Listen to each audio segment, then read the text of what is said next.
விரைவில் நிற்கும் திருமணப்பட்டு Vivaha the Chennai silks.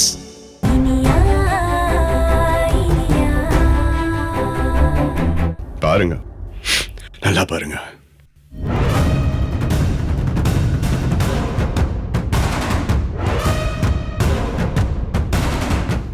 N கையெழுத்த practice பண்ணி போட்டிருக்க பாருங்க.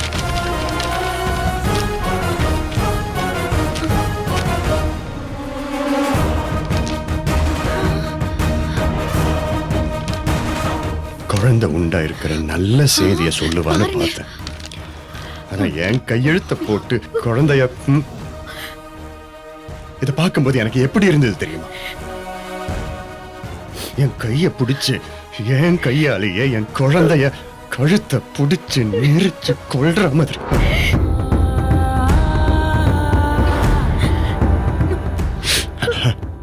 எனக்கு புரியல எப்படி அவளுக்கு இப்படி பண்ண மனசு வந்தது. என் குழந்தை எதுக்காக இப்படி பண்ண? விக்ரம், எதுவா இருந்தாலும் இனி அவ தனியா கூட்டிட்டு போய் என்ன ஏதுன்னு விசாரிங்க. ஏன் இப்படி பண்ணேன்னு கேளுங்க. சூர்யா, இனிமே விசாரிக்க என்ன இருக்கு? அதான் ப்ரூஃபோட எல்லாரும் பார்த்துட்டோம்ல.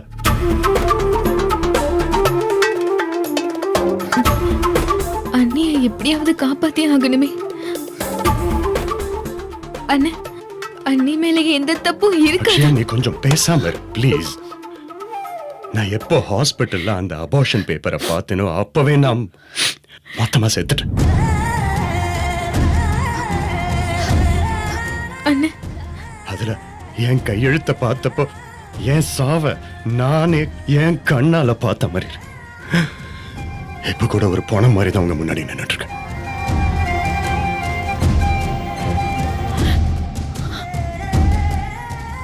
தம்பி, உங்க கஷ்டத்தை என்னால புரிஞ்சுக்க முடியுது. ஆனா சூர்யா சொல்ற மாதிரி ஒரு தடவை இனியா கிட்ட என்ன நடந்ததுன்னு நீங்க பேசி பாருங்களேன். எப்ப அவ என் குழந்தைய கலைச்சாலோ அப்பவே அவ என்னை விட்டு ரொம்ப தூரம் போயிட்ட மாதிரி இருக்குமா? விக்ரம், ஏன் நீங்க புரிஞ்சுக்க மாட்டேங்கிறீங்க? இனியாவை கேட்டு பாருங்க. மாப்ள, நீங்க திரும்ப திரும்ப அதையே சொல்லிட்டு இருக்கீங்க. இது எவ்வளவு பெரிய பிரச்சனைன்னு உங்களுக்கு புரியுதா? புரிஞ்சா நீங்க இப்படி பேசிட்டு இருக்க மாட்டீங்க. இல்ல மாமா, நான் என்ன சொல்ல வரேன்னா, மாப்ள நீங்க கொஞ்சம் அமைதியா இருங்க. இதுவே அக்ஷயா குழந்தைய கலைச்சி உங்ககிட்ட சொல்லாம இருந்தா உங்களுக்கு எப்படி இருக்கும்?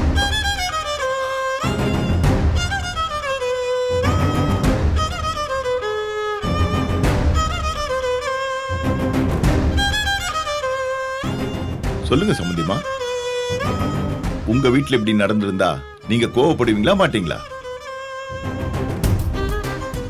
அப்போ எங்க கோவமும் நியாயம் தானே? உங்களால பதில் சொல்ல முடியல. உங்க யாராலையும் இதுக்கு பதில் சொல்ல முடியாது. ஏன்னா இது எவ்வளவு பெரிய தப்புன்னு உங்க எல்லார் மனசுக்கும் தெரியும்.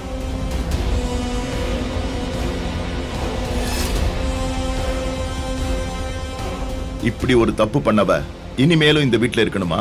சொல்லுங்க.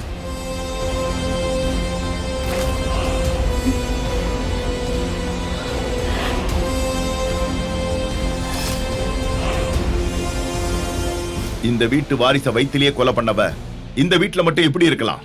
வேணாம்பா, அண்ணி மேல எந்த தப்பும் இருக்கு? நீ வாய் மூடு. ஏய், கோவிலியே கோவிலியே, என்ன அவளை பாத்துட்டு இருக்க? பெத்த அப்ப என்னையே தூக்கி எறிஞ்சு உன்னை பெரிய இவ மாதிரி நினைச்சு உன் மேல உயிரியா வச்சிருந்தான் அவன். அவனுக்கு தெரியாம இப்படி ஒரு காரியத்தை பண்ணிட்டு வந்து நிக்கிறியே, உன்னை இப்படியே விட்டுருவேன் நினைச்சியா? இனிமே இந்த வீட்டுல உனக்கு இடம் கிடையாது. போ வெளியே.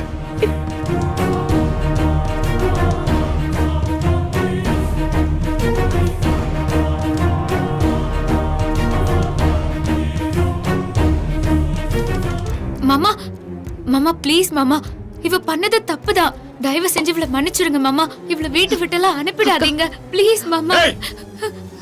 பண்ணிக்கிறதுக்கு அவ என்ன சாதாரண காரியமா பண்ணிருக்கா? உலக மகா பாவத்தை பண்ணிருக்கா. என்ன நின்னுட்டு இருக்க? போ வெளியே. அப்பா கொஞ்சம் இருங்கப்பா. அண்ணிட்ட என்ன ஏதுன்னு விசாரிச்சுட்டு அதுக்கப்புறம் முடிவு எடுக்கலாம்ல. டேய், உங்க அண்ணனே அமைதியா நிக்கிறான். என்ன விசாரிக்கிறதுக்கு என்னடா இருக்கு?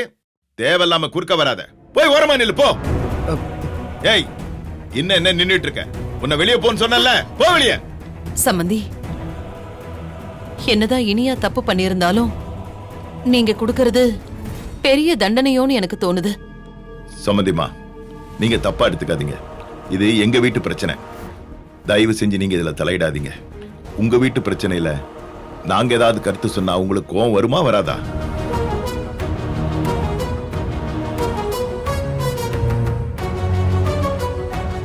ஏய், இன்னும் எதுக்கு இங்க நின்னுட்டு இருக்க? வழக்கம் போல ஏதாவது டிராமா போட்டு எல்லார் மனசையும் மாத்தி நீ பாட்டுக்கு இங்கேயே நின்னுடலான்னு பாக்குறியா? ஏன் உசிரே போனாலும் சரி, அது மட்டும் நடக்காது. போ வெளியே. இத பாரு, அவனை பார்த்து இனிமே ஒன்னும் ஆக போறதில்ல. அவன் அமைதியா நிக்கிறானா என்ன அர்த்தம்? உன்னை இந்த வீட்டை விட்டு போன்னு சொல்றான்னு அர்த்தம். போ வெளியே. இத பாரு, இங்கேயே நின்னு அவன் ஆத்திரத்தை கிளப்பாம அவன் அமைதியா இருக்கும்போதே கிளம்பி போயிடு. போன்னு சொல்றல்ல. அப்பா அப்பா வேணாம்ப்பா, வேணாம்ப்பா. அண்ணி எந்த தப்பு பண்ணிருக்க மாட்டாங்க. அக்ஷயா, உனக்கு எத்தனை தடவை சொல்றது பேசாதேன்னு? நீ அவ கூட சேர்ந்தேன்னு வெயி, இவ உன்னையும் கெடுத்துருவா. பேசாம உள்ள போ. அப்பா என்னப்பா? ஏய், அப்பா உள்ள போன்னு சொல்றல்ல.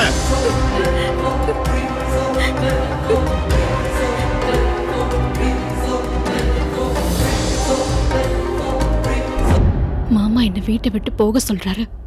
நீங்க எதுவுமே சொல்லாம அமைதியா நிக்கிறீங்க. நான் அமைதி.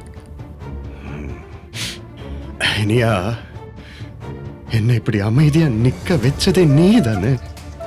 ஓ, அப்போ நான் வீட்டை விட்டு போயிடவா? அவன் உன்னை இங்க இருன்னு சொல்ல மாட்டான். மரியாதையா கிளம்பி போயிடு. ஐயோ, சும்மா கிளம்பி போன்னு சொல்லிட்டு இருக்கீங்க. எதுக்கு இப்படி பண்ணாங்கறத கேளுங்க. உங்க அத்தை எதுக்காக இப்படி ஒரு கேவலமான காரியத்தை பண்ணேன்னு தெரிஞ்சுக்கணும்னு ஆசைப்படுறான். சொல்லு, எதுக்காக குழந்தைய கலைச்ச? உன் புருஷன் விக்ரம்க்கு கூட சொல்லாம எதுக்காக திருட்டுத்தனமா அவன் கையெழுத்த போட்ட? சொல்லு, எதுக்காக கலைச்ச? மாப்ள, என்னவோ சொன்னீங்களே இனியா கிட்ட விசாரிங்கன்னு. விசாரிச்சாச்சு, அவ எதுவும் பதில் சொல்லல. இப்ப என்ன பண்ணலாம்?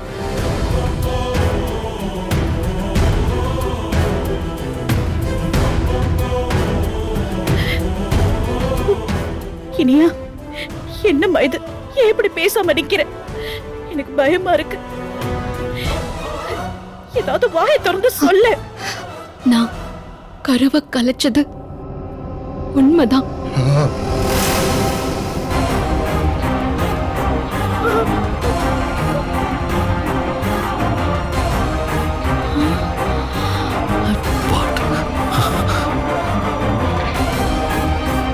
விக்ரமோட கையெழுத்த போட்டதும் உண்மைதான்.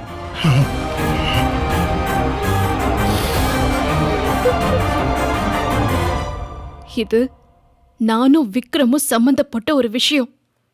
மத்தவங்களுக்கு விளக்கு சொல்லணும்னு எனக்கு எந்த அவசியமும் இல்ல.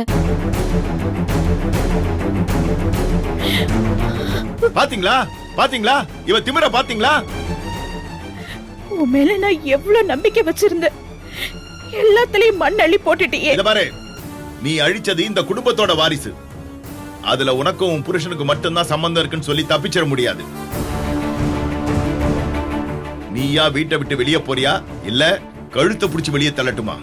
உங்களுக்கு அந்த அளவுக்குலாம் நான் சிரமத்தை கொடுக்க மாட்டேன். விக்ரம், நான் உங்ககிட்ட கொஞ்சம் பேசணும். ஏய், இனி அவனுக்கும் உனக்கும் விட்டும் இல்ல உறவு இல்லன்னு தானே அவன் நிக்கிறான். அவன்கிட்ட உனக்கு என்ன பேச்சு வேண்டி கிடக்கு? கிளம்பு வெளியே. போறியா இல்லையா? போ. விக்ரம், நான் உங்ககிட்ட கொஞ்சம் பேசணும். வாங்க Vikram.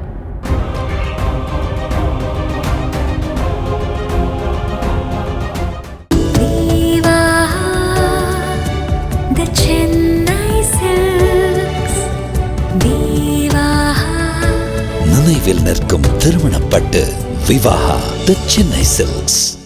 Saregama TV shows Tamil YouTube சேனல்ல லைக் பண்ணுங்க, கமெண்ட் பண்ணுங்க, ஷேர் பண்ணுங்க, சப்ஸ்கிரைப் பண்ணுங்க.